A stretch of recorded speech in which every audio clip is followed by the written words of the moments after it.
चुनाव होने के बाद सर्दी के मौसम में भी कर्नाटक की राजनीति का पारा चढ़ा हुआ है। Deputy CM DK Shivakumar के पावरफुल रहते पारा शांत रह भी कैसे सकता है। डीके शिव कुमार ने बेलगावी में कांग्रेस विधायक दल की बैठक के बाद डिनर पार्टी रखी। डिनर कांग्रेसियों के साथ था। पार्टी में पहुंच गए बीजेपी के 3 विधायक। बीजेपी में भयंकर पैनिक फैला हुआ है। डीके शिव कुमार कभी छुपाते नहीं कि वो विधायकों के संपर्क में रहते हैं। पार्टी की लाइन भले ही अलग हो, लेकिन बीजेपी में डीके जो है वो अपने दोस्तों को भी रखते हैं।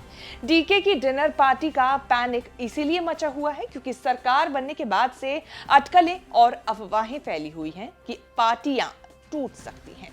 बीजेपी वाले कांग्रेस के टूटने की, कांग्रेस वाले बीजेपी के टूटने की हल्ला मचा रहे हैं और मचाते रहे हैं।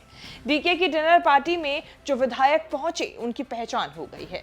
एसटी सोमशेखर, शिवराम हेबार और एमएलसी एस विश्वनाथ हैं जो बीजेपी में रहते हुए डीके का नमक खा गए। सोमशेखर और हेबार पुराने कांग्रेसी हैं। 2019 तक कांग्रेस में थे। तीनों उन 17 विधायकों में शामिल थे जिनका पाला बदलने से कांग्रेस और जेडीएस की सरकार गिर गई थी। 17 विधायक पाला बदलकर बीजेपी में चले गए थे। 3 विधायक बीएस येदियुरप्पा और बसवराज बोम्मई की सरकारों में मंत्री पद पर रहे। अब बीजेपी में रहते हुए मंत्री पद से दूर है तो पुराना कांग्रेसी प्रेम जाग रहा है। डीके प्रेम को हवा भी दे रहे हैं। राजनीतिक पार्टियों में इसे अनुशासनहीनता माना जाता है। बीजेपी में तो ऐसा सोशल मेल जोल बिल्कुल नागवार है।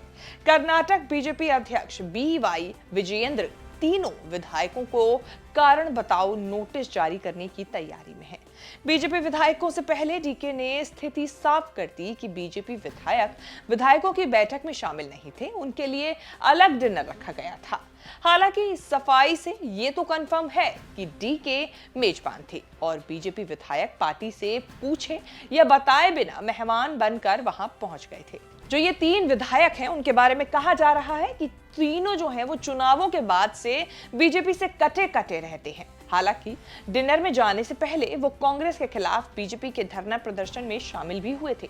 डीके और सिद्धारमैया ने विधायकों को ये बताने और समझाने के लिए बुलाया था कि अब लोकसभा चुनाव की तैयारियों में जुटना है। हर जिले में चुनावी गारंटी को लेकर कार्यक्रम करने हैं। सरकार ने खजाना खोला हुआ है।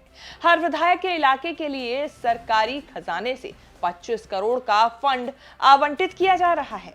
मई के विधानसभा चुनाव में कांग्रेस ने 135 सीटें जीतकर प्रचंड बहुमत से सरकार बनाई। कांग्रेस के टूटने फूटने की संभावना कम है। फिर भी जेडीएस के नेता और पूर्व सीएम कुमारस्वामी ने दावा किया है कि सरकार अपना कार्यकाल पूरा नहीं कर पाएगी।